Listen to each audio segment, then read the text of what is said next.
cool if this was on we haven't had any hail right now, but right in this area where we was at, we definitely had a couple lowerings. The wall clouds kind of dropped down pretty good.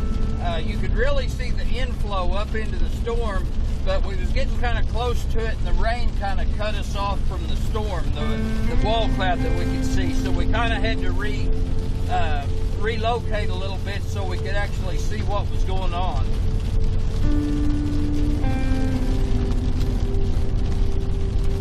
Well, we're going to stay right on this storm that we're on for just a little bit. We're going to try and get another look at it. Maybe the rain will kind of go away, because the last we seen of it, there was some real heavy inflow to it. We never seen any rotation, but we did see a couple good wall clouds. And usually the storm to our north of us went tornado warned, and it seems like a lot of times when that starts happening, some of the storms around it's kind of got a tendency to do the same thing if they're in the right atmosphere.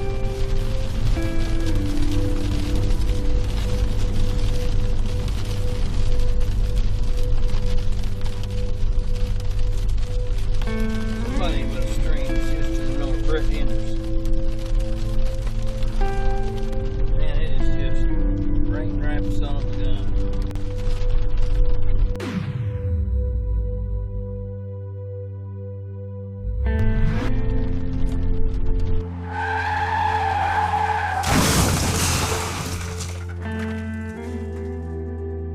Storm chasers are dead after a crash in Spur, Texas, east of Lubbock. This is new video of authorities still working the scene tonight. Those three being identified tonight as Kelly Jean Williamson and Randall Yarnall from Cassville, Missouri. They were on assignment for the Weather Channel. And Corbin Lee Yeager of Peoria, Arizona.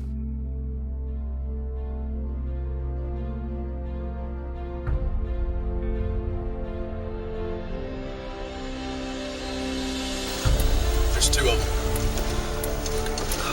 We need to go that way. No. Damn it, go back. We're fine. Chandler, go the back. I'm not kidding.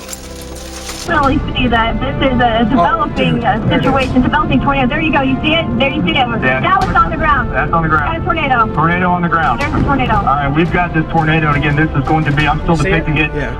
Maybe a couple miles north. Here in a little bit. Hang on. Okay.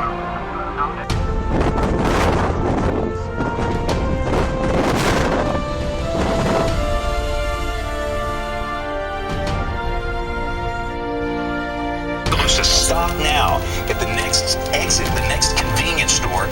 Go into a business that will let you in. If you know anybody that maybe doesn't have electricity and cannot watch us or listen to us, make a call. If they live in Tuscaloosa, they live in North, they live in Shiloh, on the campus of the university.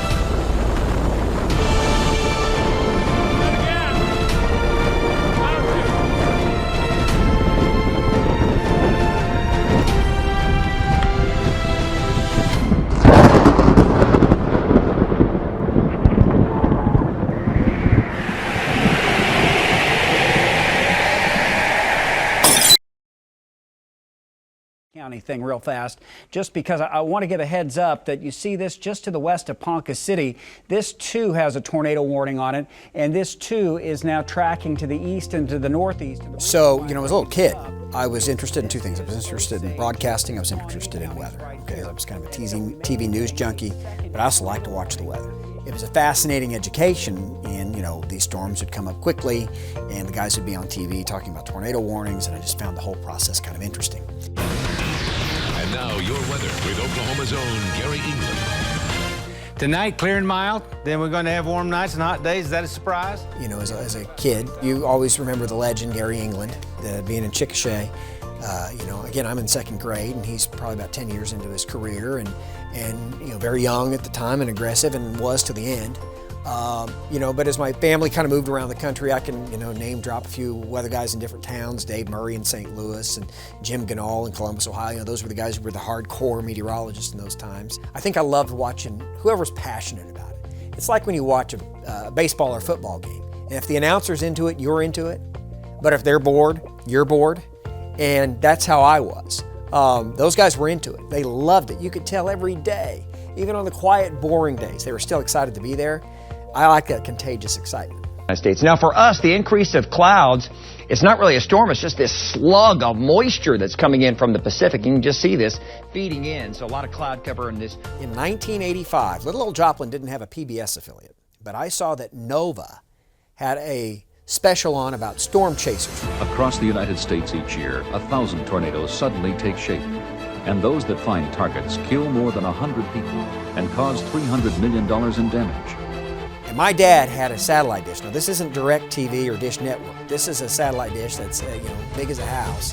And I had to go tune it in. Boy, I saw this was on, and I was going to watch it.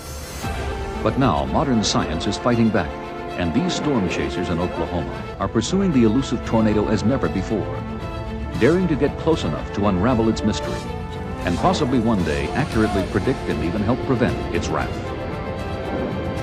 Tornado, tonight on Nova. And I sat there and watched the whole thing, and I recorded it on tape. And then when it was over, I watched it on tape again. And at that was it. I just know it was the middle of the winter, and that was it. I was hooked. They're part of the National Severe Storms Lab in Norman, Oklahoma, and they call themselves storm chasers. It changed everything. Initially, it was researchers, a few little hobbyists, okay, but mainly meteorologists or the TV guys, because about early 90s is when Oklahoma City, who really kind of started the push towards storm chasing, started sending the chasers out in the field. Then the movie came out in 96. The challenge is saving lives. The research is deadly. The laboratory is nature itself. And potentially could be a storm that has a winds in excess. Let's assume the worst at this point. Joe! Bill! It's coming!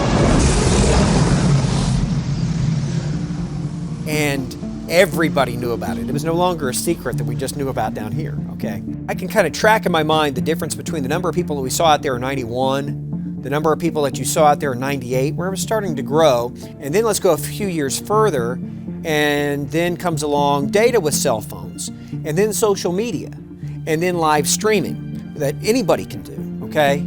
And now it's a frenzied mess out there. The problem of it now is there's so many people out there that it's like NASCAR, okay? People are actually driving and watching the data at the same time, and they're not paying attention to the road, or there's 60 guys and they're way too close. And I'm not saying they don't have a right to be out there. I want that to be very clear, because who am I to say that? I'm out there.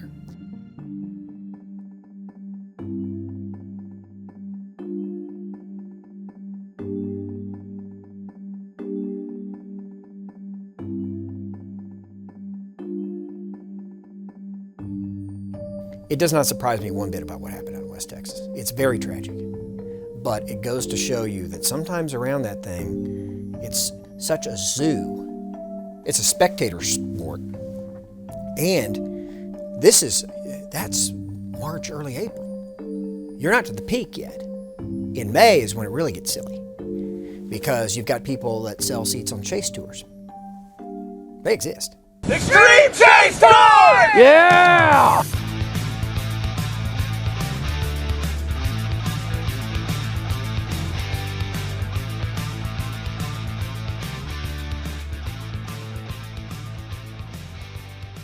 May is prime time.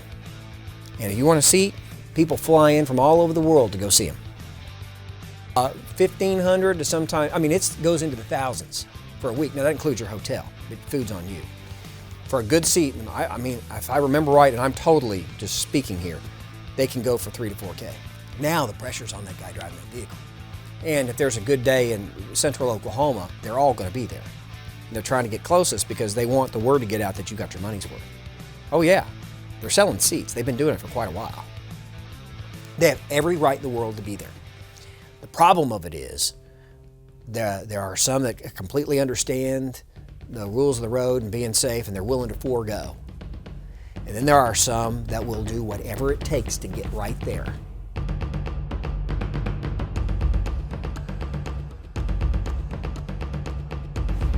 As soon as you see that inflow jet get close, back up. Seriously! Back up! Back up! Hey, keep going, keep going, keep going! I mean, you got to understand, it is competitive. And if you get out there, you know, it's like you're a top name in a field with a lot of people. Hey, such and such got that video, okay? You're famous. It's celebrity. Let it go, we gotta let it go, guys. Back up. Turn into the wind, turn into the wind, turn into the wind. Oh, boy. These guys are celebrities. These people have tens of thousands of people following them on Twitter and Facebook, and maybe tens, in some cases, maybe hundreds of thousands, okay? They're celebrities. Now, you're only as good as your last movie. So now you got to do it again.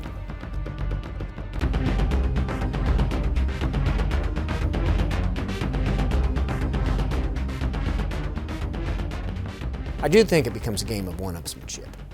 I mean, you want to be the one that's just a little bit closer. It's got that unique view. It's in 4K. I want to speed it up in time lapse.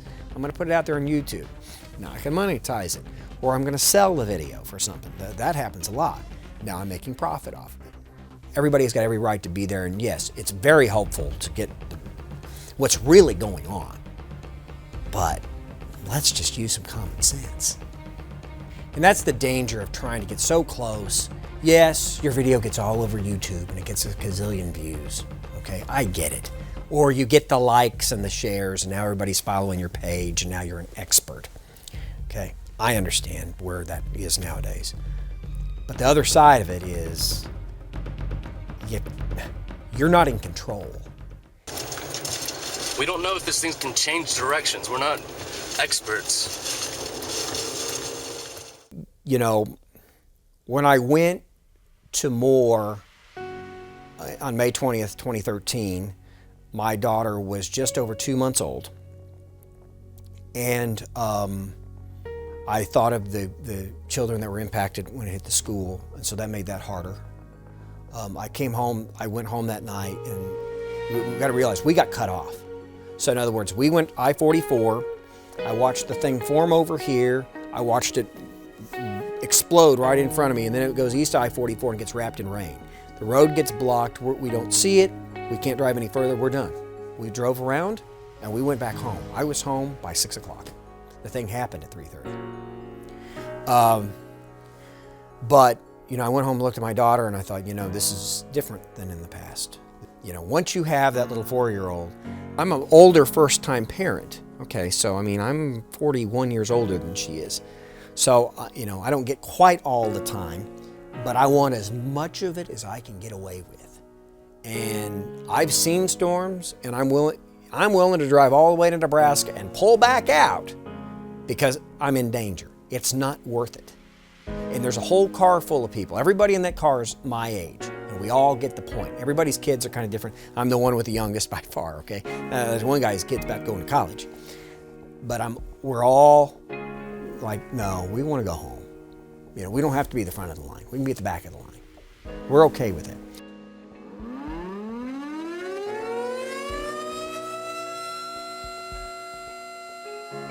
We have a new tornado warning to tell you about. Its proportions. We've already talked about the drill. Honey, if there's a warning, believe me, Mom or Dad will come flying in here. You will see us. We will get you. We will go down there.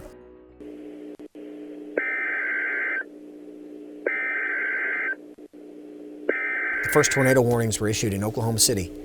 The Weather Bureau wasn't issuing tornado forecasts before the 1950s. They wouldn't do it. They were afraid it would scare people. First tornado forecast came from the Air Force. What happened was Tinker got hit by a tornado and there was no heads up, and they lost like millions of dollars back in 1950s money in aircraft. And the general was furious, and so they assigned these two forecasters to try to come up, look at what happened, come up with a tornado forecast. And they spent a few days and came up with something, and a few days later, not a few weeks, not a few months, but a few days later, they saw the same conditions come up. Fallbush and Miller were their names. And so they kind of crept in and they said, hey, listen, you know, we're seeing this again. And the general was like, is there going to be a tornado or not? And the guy said, yes. They saw the same conditions. And it happened. But they had gotten all the airplanes secure. And that's how this whole thing started. And then Oklahoma City television station used the tornado forecasts. And then the government started issuing tornado alerts or whatever, and all of a sudden everybody realized this was a great thing. It wasn't a scary thing, it was a great thing. I think they thought it would be a scary thing because they didn't know how to really do it. And these guys just did it because a whole bunch of, this happened. A tornado warning back in 1985, before we had all this technology that we have now. A tornado warning back in 1985 meant that the tornado had been on the ground for 3 minutes. So imagine a tornado on the ground in 3 minutes in the city of Stillwater with no warning on it. Imagine what's going on in that time. And then the warning comes out. Okay, it's already hit all these houses, you're next. That's what a warning was. Then Doppler radar came along where you could see the wind. Now you got 15 minutes heads up. Now it changes. And I got to tell you, just when it was 15 minutes ahead of time, I think people were skeptical until, 5 minutes after 5 or 10 minutes after the warning came out, it actually did. I was like, oh my goodness, we still had, may have been a little early, but we still had all this warning.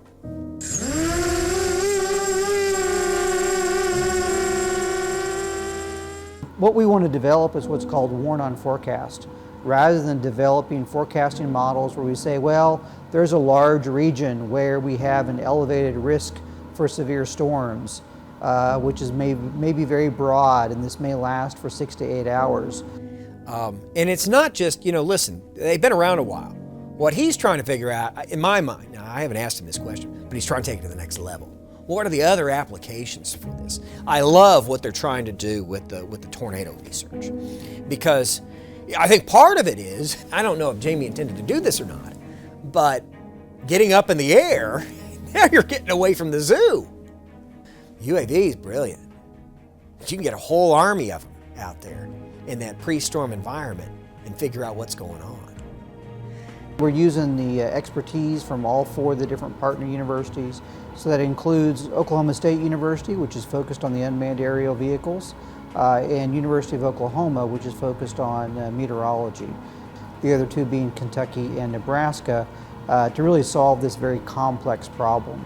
And the gist of it, again, is be able to develop systems that we can measure what's going on in the atmosphere.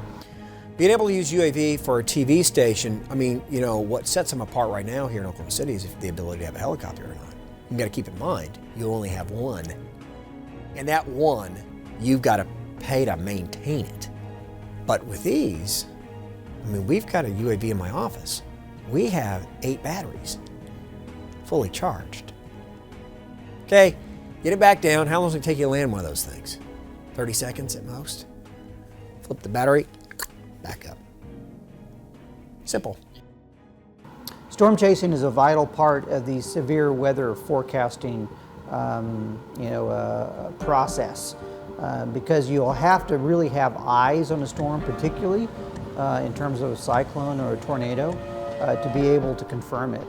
Because just because you're picking it up on a radar does not necessarily mean that you have a tornado on the ground. So storm chasers and meteorologists rely on storm chasers to be able to get this visual data for them. And that's very dangerous when you're doing that.